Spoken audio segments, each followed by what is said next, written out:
dear students, welcome back. This is Joseline AR, and today I am going to start a very small but important topic. There is a saying, from small beginnings come great things. From small beginnings come great things.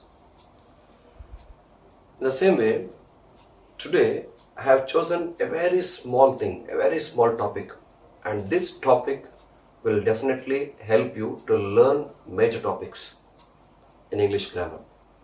And the topic I have chosen is auxiliaries. You can see on the screen. Then what is an auxiliary?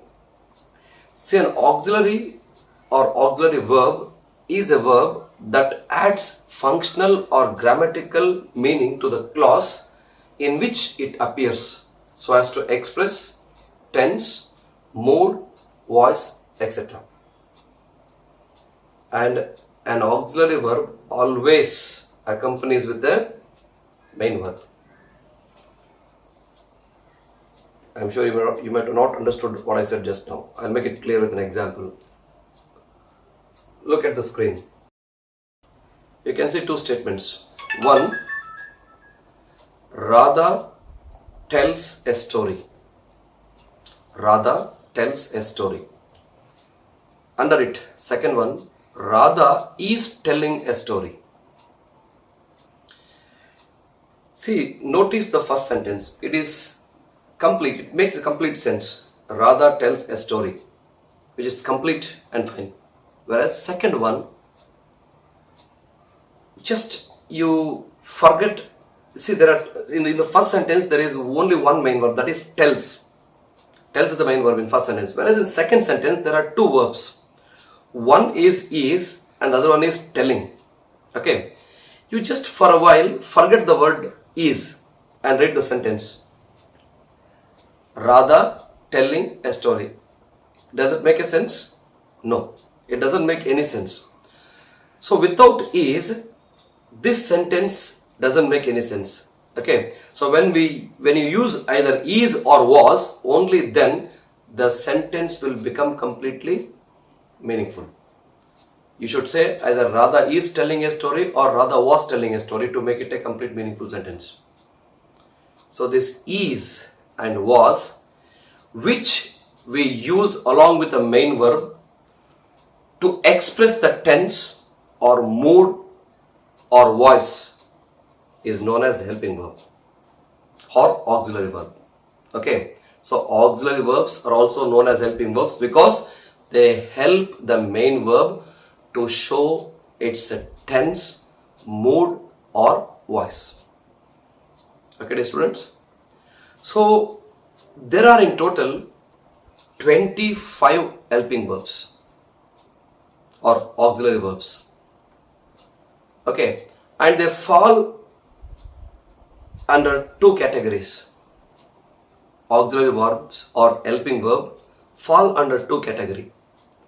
The first one is primary auxiliaries or primary helping verbs.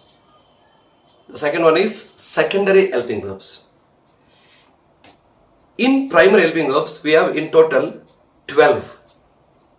And they are, you can see here, is, am, are, was, were, be, do, does, did, have, as, had. You count once again. There are in total 12.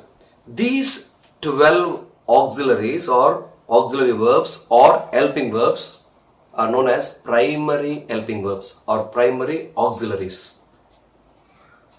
Okay. And see the first 6, is, am, are, was, were and be. They are in short called be verbs. They are in short called be verbs. And down, do, does, did. They are in short called do verbs. And next line, have, as and had. They are in short called have verbs. Okay. Be verbs, do verbs, have verbs. In total 12. They are called primary auxiliaries. Okay. And the second category is secondary helping verbs or secondary auxiliaries. They are in total 13. They are can, could, will, would, shall, should, may, might, need, ought, must, dare, used to. Once again count. There are in total 13. Okay, primary 12 and secondary 13. In total there are 25 helping verbs or auxiliary verbs, or in short auxiliaries. Okay, and see once again the secondary auxiliaries. There are in total 13. There are 13 in number, and these secondary helping verbs or secondary auxiliaries are also called modal auxiliaries. They are called modals because they express mood. For example, I can write. See, I can write. Can expresses my mood, my ability. Okay, that's why they are called modals. These, secondary auxiliaries expresses mood. They express mood, so they are called modals. Whereas the primary auxiliaries are called non-modals. Okay, dear students. And though this topic is quite simple, this topic is extremely important if you want to learn topics such as question tags or forming tenses, okay, or to convert an active voice into passive voice.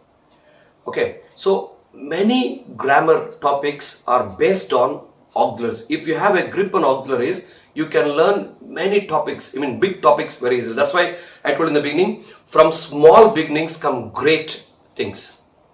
So this is just a small beginning. This is a very small topic. If you learn this topic thoroughly, I'm damn sure you can learn many big things very easily. So dear students, I'm taking leave right now. You please watch this video again and again and try to know the meaning of an helping verb or auxiliary verb. And you keep the number in mind, and you please remember what are primary auxiliaries and what are secondary auxiliaries.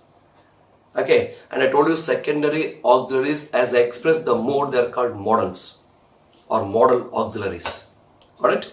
So please learn this topic thoroughly, and we'll soon meet with a big topic. Thank you.